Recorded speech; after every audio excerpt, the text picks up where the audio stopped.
ลังเถื่อคอยคือทอดคือถึงเจ้ามือใดมือหนึ่งคอยไปเจ้าชวนน่ะมาแล้วเราอ่ะอยากมาก็มาแล้วเราสิเป็นยังบ่พ่อใหญ่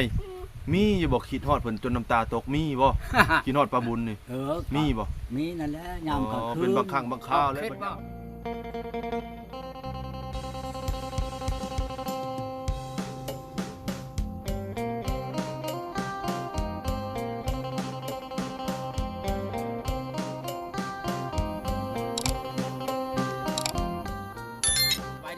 สบายดีสบายดีค่อยนั่นค่อยอยากเว้าแนวนี้เรื่องค่อยไปน่ะฮ้อเฮินเดินอากาศผู้ลังคนก็เฉียบชี้ค่อยว่าบ่อยากให้มีคนเอาข่อยว่าผู้ชาวนั่นอ้าวบ่ถูกแนวนั้นก็เว้าไปปานว่าชิ้นเปลืองในชงทงเขาเป็นยังบ่ให้เอาเนาะเป็นยังมากรีดข่อยบ่ให้ข่อยเอาอันนี้เพิ่นหาทงเจ้าเองเนาะประตูป้าทุนนั้นก็เว้าไปเว้าเฮ็ดหยังถ้าค่อยยังงี้ต่อไปนั่นค่อยสิใหม่ได้บัดนี้ได้ค่อยสิห้องเขาโพดโพโลดนี่ค่อยอัดมีแหละเสียงเจ้านี่มีแล้วนี่มันเข้าเลยนะโทรศัพท์นี่คนผู้อื่นมันบ่มีในชื่อมันก็มีอยู่นี่เจ้านี่เฮ็ดนี่ค่อยสิห้องเขาไปโลดค่อยใหม่โลดได้บัดนี้ได้ว่าแบบมันบ่แม่นความจริงกันบ่มันบ่แม่นความจริงหักว่าออกเนาะเว้าแบบว่าเองบ่ว่าเองเองกันบ่จังเนาะประมาณนั้นเนาะโอ้ยเรื่องหยังก็เรื่องไผเรื่องมันเรื่องของหมาเพิ่นยังว่าเทวดาบ่ต้องยุ่งของตัวนี้ว้าให้มันบ่แม่นเรื่องของเทวดามาบ่ต้องยุ่งนั่นบ่เอาไปชั่งเอาเนาะพ่อใหญ่เนาะมันเว้าแนวบ่ถูกต้องมันบ่แม่นเรื่องไผเรื่องมันปูกุ้มปากปูห้อยปุ้มปากหอยว่าเกินเนาะคนว่าข่อยน่ะไปอ้างเงินอ้างคำเห็นบ่มื้อนั้นอีตานั่นแหละเราได้เก็บเงินนั่นขนมนั่นทุกก้อนแล้วว่าแล้วบ่จักเงินเนาะเจ้าผู้อยู่ทั้งเมืองนั่นเงินนั่นเหรียญเงินอันนั้นนั่นเขาเปลี่ยนกันหลายปานใดเงินเจ้ามีบ่มีแล้วมี100นึงแล้ว100นึงนั้นมันก็2ล้าน5 2ล้าน5พุ่นได้กันว่าตามแต่เก่านั่นหรือว่า2ล้าน8พุ่นก็มีอันค่อยสิเปลี่ยนน้ำเจ้า2ล้านเอาบ่เอาเอามาเอาไปว่ะก็เฮือนอยู่ใกล้กับคำมันน่ะเด้เฮือนบ่นั่นเฮือนใกล้ๆหั่นเด้ค่อยไปเป่าเมียเรามื้อนั้นก็เมียเราขายไข่มื้อเช้านั่นบ่นี่แล้วก็มาเบิ่งบัดนี่เราว่าเราจุกออกมาจากถุงแล้วนี่มันบ่แม่นเงินไหนค่อยว่านี่นั่นเงินขนมก็เฮ็ดให้ใช้ทงขนมให้เด็กน้อยนั่นลิ้นนั่นบ่จักเนาะเงินนั่นเจ้าเอาได้ใช้ค่อยได้เก็บแล้วออกโอ้ยเงินเหรียญนั่นเขาใช้คักบ่คักนี่เด้อนี่ค่อยก็ดึงออกมาให้เราเบิ่งเนาะเราบ่ฮู้เนาะให้เราเบิ่งช่องแม่นคักแน่นี่เงินเหรียญนี่ใบร้อยเด้อนี่คือกันกับเจ้าใบร้อยนี่เลขมันก็บ่ได้คือนี่มันจักกันชี้ชมนั่นเลขกันเงินใบร้อยแม่นแล้วมัน100เหรียญนั่นค่อยก็มีเงินอยู่230 230เหรียญ30เหรียญอยู่ในถุงค่อยนี่เจ้าอันนี้น่ะแม่นเด้อนี่นั่นอันของเจ้านั้นบ่แม่นได้ถ้าว่าเจ้าไปชื่อนั้นน้ำเล็กๆน้อยๆน่ะเขาทอดให้คันพ่อแม่เขานำทันนั่นเขาจับเจ้าใดว่าเจ้าทิ่มโลดอันนี้นั่นยามันบ่แม่นเงินข่อยว่าบ่แล้วบัดทั้งผู้เห็นนั่นมันออกอันนี้นั่นพอข่อยอ้างเงินกับผู้ชาวก็นั่งอยู่นี่เนาะก็ลูกเราเองผู้ชาวผู้นั้นก็ดีแม่นแล้วมาแต่เฮือนเรานั่นอี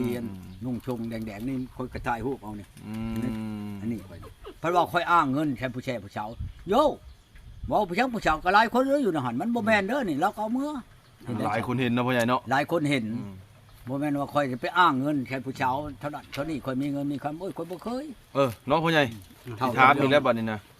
เป็นอะไรเรื่องประบุญตัดขาดกันเรียบร้อยเนาะแล้วจบขับกันยังแล้วว่าค่อยภาคไม้ค่อยแล้วเจ้าบ่มีฮอดหัวหน้าทนายความฮอดพ่อบ้านค่อยแจ้งบ้านนี่นั่นค่อยส่งเงินให้เด้อมีหยังแน่ค่อยก็บอกบ่ส่งชิ้นเชื่อพาแพ้แล้วแหละได้กับเงิน2ล้านแล้วเราโทรไปแล้วก็เงินนั้นบ่พอชั่วโมงนะมันอันนั้นค่อยชงอันนั้นไปแต่พี่แหละเราชงมันเลขบัญชีมาให้แล้วก็ในอันนั้นแล้วก็บ่แลกับอันบ้าอันแลกับอันนั้นนะบ้าอันนั้นนะบ้าอันแพทย์นั่นก็ไปทันค่อยอยู่นั่นแหละจักหน่อยเราก็ได้เลยเด้อเราเงินได้แล้วก็ได้เฮ้ยว่าค่อยก็ได้บอกเราอีกว่าเบิ่งเด้อว่าได้เงินได้คำนั่นก็อันเจ้าบ่มีลูกมีผัวน่ะก็เจ้าก็ประหยัดแน่เป็นห่วงเป็นใยอยู่บ่พ่อใหญ่ก็บ่เป็นห่วงเพิ่นอยู่เนาะฟังเว้าว่าบ่มีผัวแล้วผู้บ่าวมาจะ กินเหล้ากินเบียร์เชื่อให้เขาโอ้ยเพิ่นว่าชุบไปเว้าได้นั่น แต่ค่อยมาแต่บ้านพุ่นน่ะมาพี่น่ะบ่ทันได้กินเบียร์พอคืนดอกย่านว่าเห็นเงินเอ้ยข่อยนี่มีเงินได้อ่า เออ คอยเล่นดิ ชื่อให้ผู้เว้ากินบ่ อ๋อ บ่ข่อยจ้างแล้วว่าซั่นโยกบ่เขาบ่จ้างเจ้าดอกย่านเจ้าอันว่ามีเงินแล้วชื่อให้เขากินนั่นดอก โอ้ ยันโซเงินบ่ อืม ยันว่าค่อยมีเงิน แหน่ลังเทื่อก็ค่อยป้าเจ้าหักข่อยบ่ได้ป้าใด อ่า เจ้าคิดคักๆได้เด้อลังเทื่อค่อยคิดฮอดคิดถึงเจ้ามื้อใดมื้อหนึงค่อยไปเจ้าชวนน่ะมาแล้วแหละเราอ่ะ อ่า อยากมาก็มาแล้วเราสิเป็นหยัง บ่พ่อใหญ่มีอยู่บ่คิดฮอดเพิ่นจนน้ำตาตกมีบ่ คิดฮอดปลาบุญนี่ มีบ่ มีนั่นแหละยามกลางคืน เป็นบางครั้งบางคราวแล้วบัดยามมันค่อยเนาะพ่อใหญ่เนาะ เคยแอนกันนะ อ่า แล้วก็คิดค่อยไปอยู่ คือเห็นความดีเนี่ยเนาะ คัน คือ เอา อยู่ ผู้ กั ให น ม่เลยมิดรู้ไร โอ้ ค่อยเอาผ่านมา แบบใจมันอยู่กับผู้ใหม่เนาะพ่อใหญ่เนาะ เออ อ๋อ อีอันหุ้นนี่อีหุ้นนี่บ้านกังนี่ โอ้โอ้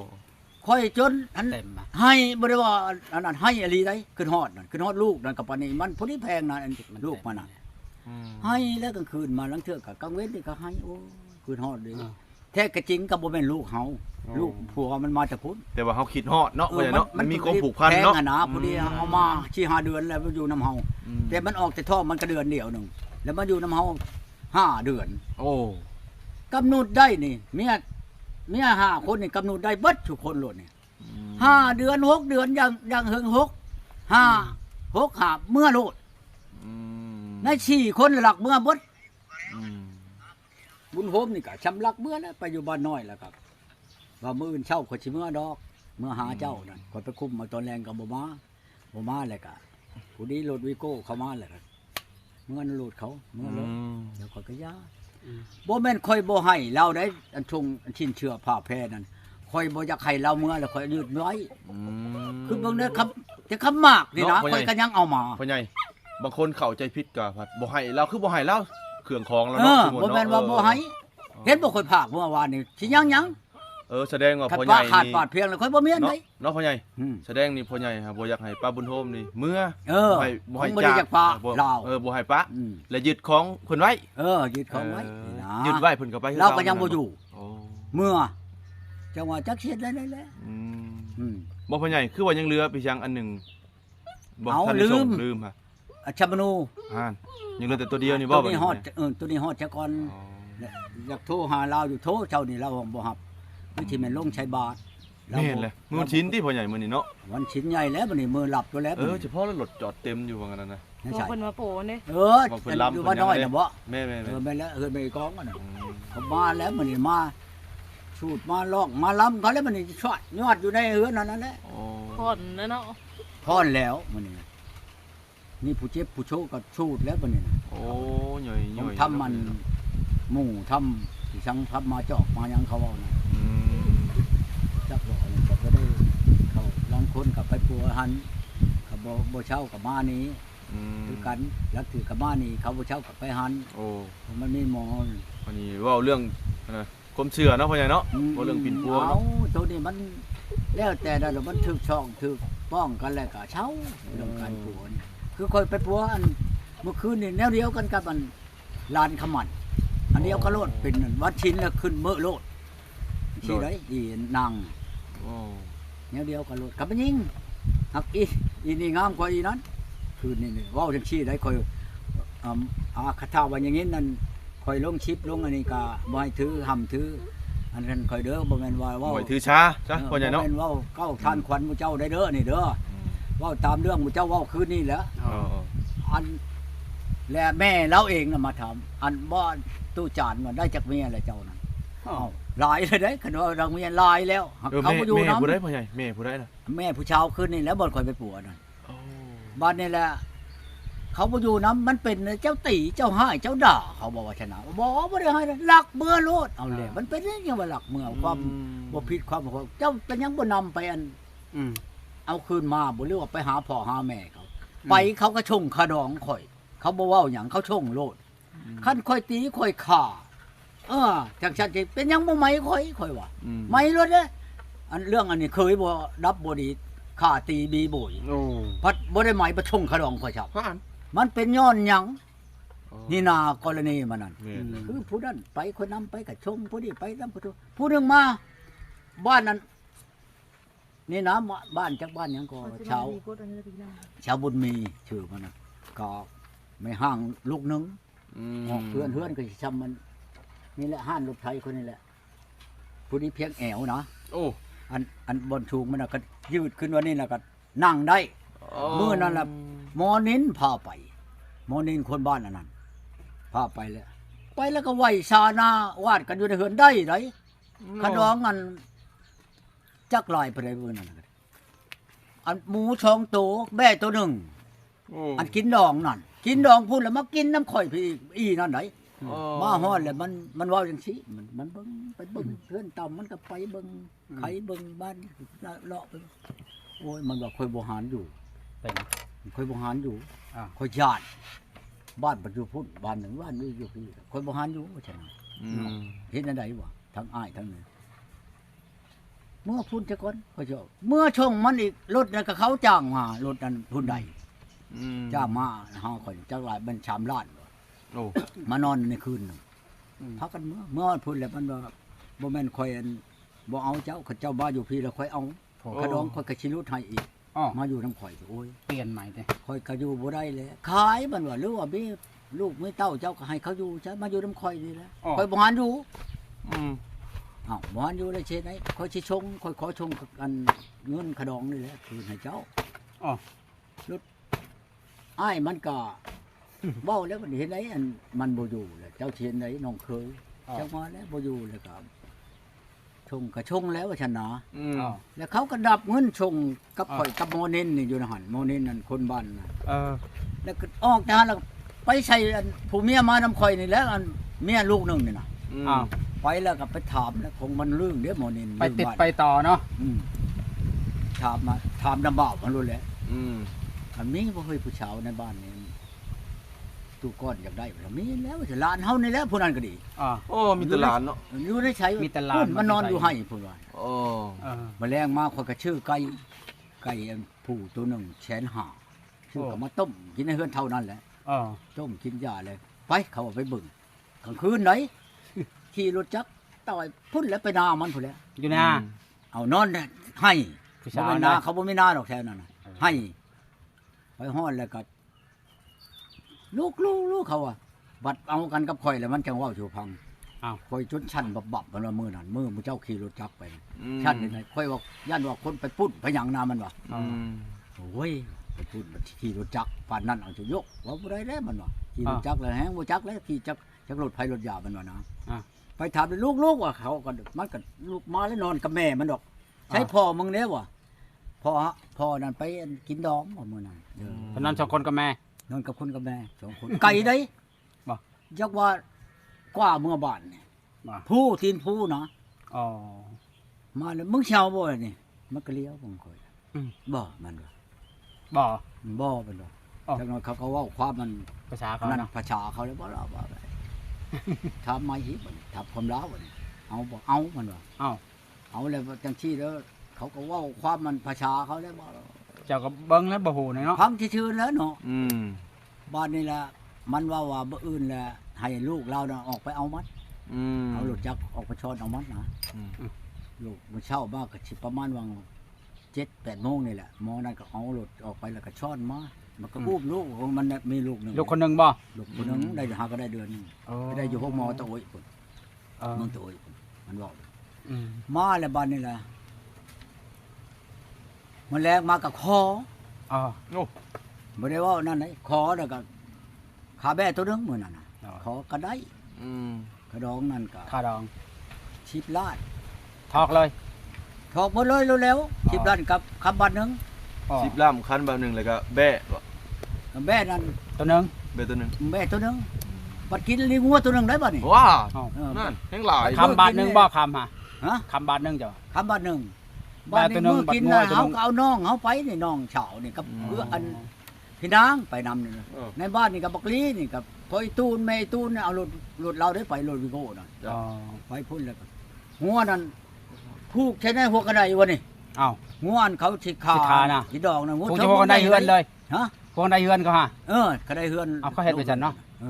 ฮีดเขาเท่านั้นวันนี้แล้วก็ เขาเฮ็ดเขาจะคาเฮ็ดทลามันเนาะ แนวเดียวกัน เนาะในเดียวกันเนาะ หันยังมันกินแล้วนั่นยังอีกได้ชามปีเอาควายไปให้เขาอีกได้ อ้าว น้อยใหญ่ก็เอาควายเป็นตัวควายแล้วเอาหากมันบ่ทันเอาได้6 เดือน มันกับมือมันหลับมือ คันครบไปแล้วเอากินควายอีกตัวนึงเองเฮาบ่ครบแม่นบ่ ชามปียังบ่ทันครบชามปีบ่ได้กินควาย จะหาจำปีเสียควายแล้วเนาะ เสียควาย